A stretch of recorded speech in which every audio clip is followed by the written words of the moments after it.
Buenos días. Ante todo, quiero agradecer a la Fundación Darse Cuenta por haberme dado el honor de compartir este panel y a todos ustedes, por supuesto, por haberse acercado esta mañana para participar de este desayuno. Desde el momento en que recibí la invitación, me pareció que el título de la convocatoria no podía reflejarlo de una manera más idónea. Tratarnos bien, cumplir con las reglas.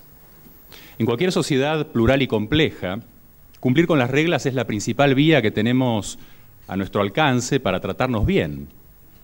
Especialmente si presuponemos que las reglas son básicamente justas. Algo que en nuestro caso podemos hacer porque al menos en los papeles somos una democracia liberal, estructurada por los valores de libertad e igualdad. Obviamente estamos lejos de ser una democracia liberal ejemplar, ¿no? Pero no porque tengamos reglas esencialmente distintas de otras democracias liberales, sino porque no las cumplimos. En una sociedad que está cultural y socioeconómicamente fragmentada como la nuestra, que tiene un sentido comunitario tan debilitado, es previsible que imperen este tipo de actitudes ventajistas o sectarias que nos impiden mirar más allá de nuestros intereses y afectos más inmediatos y que solo contribuyen a reproducir y a profundizar la descomposición social que las incentiva, ¿no? Cambiar estas actitudes es una tarea que excede a este o a cualquier gobierno. Me temo que la tarea pendiente es de largo plazo. Es una tarea que nos obliga a trabajar sobre los cimientos y porque nos permitiría, como adelantaba, empezar a sentar las bases culturales y socioeconómicas de una sociedad donde la normatividad se cumple porque la normalidad existe. Se supone, por lo tanto, que las reglas del juego en una sociedad así deberían pasar el examen de ser consentidas libremente. Siguiendo las actuales reglas del juego, el que tiene la suerte de nacer en una familia acomodada podrá forjar su destino basándose en una buena educación, por no mencionar los contactos y el patrimonio de papá, mientras que el que tiene la mala suerte de nacer en una familia pobre, incluso aunque milagrosamente tuviera acceso a una buena educación, tendría que remontar las enormes desventajas de vivir en una familia probablemente desestructurada, sometida a las tensiones típicas de la precariedad material, y en un barrio sin gas ni agua potable, donde imperan niveles de anomia que apenas podemos imaginar desde este lado de la brecha. La anomia que sufren los excluidos es típica de entornos donde se lucha por la subsistencia, pero también está marcada por actitudes contraculturales que los hunden todavía más en los problemas estructurales que tienen. Esta rebeldía contracultural es una reacción comprensible en el fondo. Si para ellos no hay perspectivas de entrar al club, aunque hagan fila laboriosa y pacientemente durante toda su vida, no es llamativo que rechacen las reglas del club y que terminen tirando piedras contra la puerta, ¿no? Tendríamos que ser más reflexivos desde un punto de vista cognitivo y más empáticos desde un punto de vista emocional. Más reflexivos para entender las justificaciones de las normas impersonales y generales que rigen la cooperación social. Y más empáticos para ponernos en el lugar de aquellos con quienes no compartimos el mismo barrio, ni las mismas costumbres, ni el mismo color de piel. Pero sí este orden de cooperación social asimétrico y fragmentado que tenemos la obligación de reconstruir. La fraternidad que proclamaban los revolucionarios franceses no estaba de adorno entre los valores de libertad e igualdad. Es una motivación central para construir una sociedad integrada y llevar estos valores a la práctica. Como dije al comienzo de esta presentación, cumplir con las reglas morales y jurídicas de un orden justo es la principal manera que tenemos a nuestro alcance de tratarnos bien.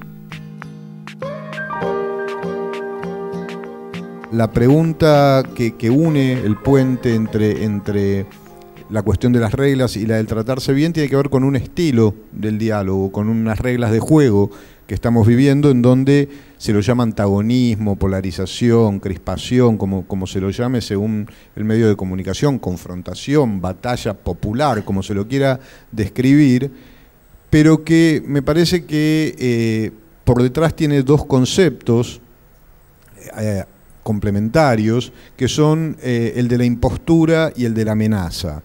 Cuando se plantean estos temas, sobre todo en la discusión en los medios nacionales, aparece esta cuestión de la impostura y de la amenaza. Y la impostura y la amenaza aparecen como posiciones antagónicas, digamos, como actores que impostan una posición, digamos, para hacer un poco una caricatura, la impostura de el progresismo y la sensibilidad por la justicia social de un lado y la impostura del republicanismo cívico por el otro lado. Entonces se enfrentan estas dos marionetas, estas dos caricaturas, y lo que tenemos, digamos, como resultado de eso básicamente es nada o un discurso que no nos lleva a ninguna parte, o una serie de acusaciones en donde uno acusa al otro de ser gorila, golpista, insensible socialmente, odiar a los pobres, y el otro acusa al primero de ser absolutamente corrupto, desertor de las normas institucionales, y finalmente no hay ningún espacio de construcción, y no sé si es posible que lo haya solamente de ese lado. La salida de este círculo vicioso es generar una plataforma, un espacio de prácticas ciudadanas informadas.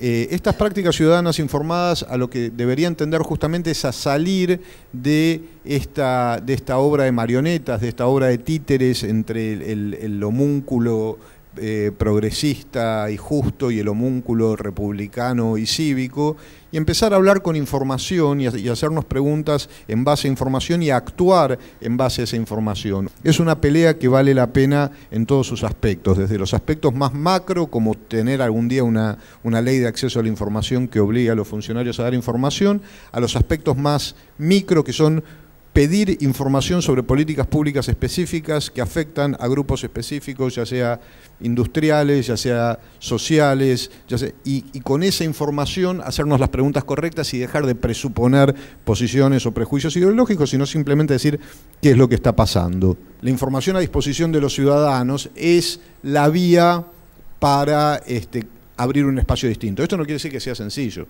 Esto no quiere decir que sea simple, que uno pide la información y se la dan. Les decía, esto es una pelea política cada vez a nivel nacional y a nivel de los distritos. Tenemos grandes problemas estructurales normativos, la falta de una ley de acceso, tenemos pequeños problemas en cada una de las batallas. Este es un tipo de trabajo que requiere de recursos humanos, requiere de imaginación y requiere de recursos financieros.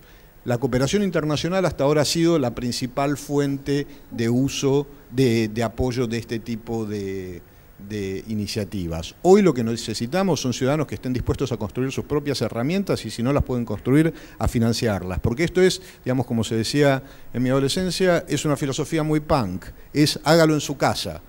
No requiere grandes presupuestos, lo que requiere es gente con voluntad de hacerlo y de multiplicarlo. Nuestros principales socios en esto son lo que se llaman hackers cívicos, que es gente que trabaja básicamente en encuentros informales y desarrollando soluciones rápidamente y sin grandes inversiones de presupuesto. Lo que es necesario es entender cuál es la estrategia dentro de la cual esto se va a hacer, y en la medida en que estas herramientas se usen más, no solamente porque uno las visita y conoce, sino porque las usa para incidir, para pedir transparencia en las políticas sociales, para pedirle a un diputado que rinda cuentas de por qué está votando tal proyecto, si ha sido financiado por tal empresario. Bien, este tipo de cosas van a hacer que estas herramientas se potencien. Esta es la propuesta que tenía para contarles de cómo salir de este círculo vicioso de la impostura y de la amenaza. Gracias.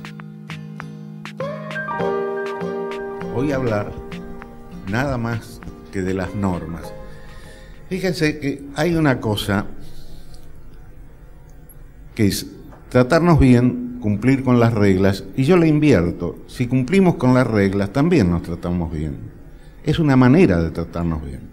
Lo que pasa, y tomo aquí las últimas palabras de Carlos, que las reglas jurídicas, las leyes, no se cumplen en el país. Una norma, una ley, una definición que a mí me gusta mucho porque tiene 3 palabras, definición de ley, es un deber ser coercitivo. Es decir, una norma de conducta de carácter obligatorio. Hay incumplimientos leves, pero que por lo consuetudinario se transforman en incumplimientos mayores después. Fíjese, el motociclista que no usa casco está en infracción, está violentando una ley. El automovilista que no se pone el cinturón de seguridad, que lleva a los chicos delante, todo eso son infracciones que no les damos mayor significación, pero que van haciendo que nosotros mismos empecemos a violar leyes pequeñas, contravencionales a veces, pero que después podemos llegar mucho más allá. Entonces yo le digo, de las pequeñas cosas llegamos a las grandes, del pequeño incumplimiento al gran incumplimiento.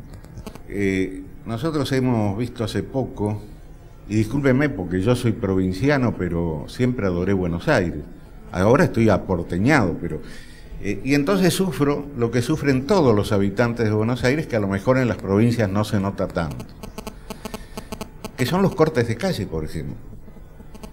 Y hay gente que protesta cortando la calle y tiene todo el derecho a protestar porque seguramente algo le está faltando, por algo está reclamando, pero yo quiero transitar y tengo todo el derecho a transitar. Yo quiero entrar o salir del país. ¿Por qué el puente de Gualeguaychú estuvo 3 años o más cortado? ¿Había una justa razón? Sí, claro que había. Pero la justa razón de unos no impide la justa razón de los demás. Creo que acá lo que nos está faltando es un nuevo pacto social. Toda nación nace de un pacto social. Y a nosotros nos falta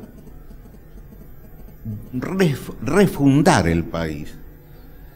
Nos falta refundarlo sobre bases muy precisas. La lucha contra la corrupción.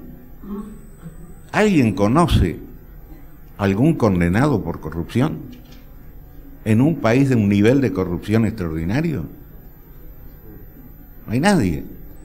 Se prescriben las causas de corrupción. Por eso digo, haría falta un nuevo pacto social en el que todos creamos, en el que se fijen políticas de Estado y que nos sirvan para dejar de ser incumplidores de las leyes. Muchas gracias.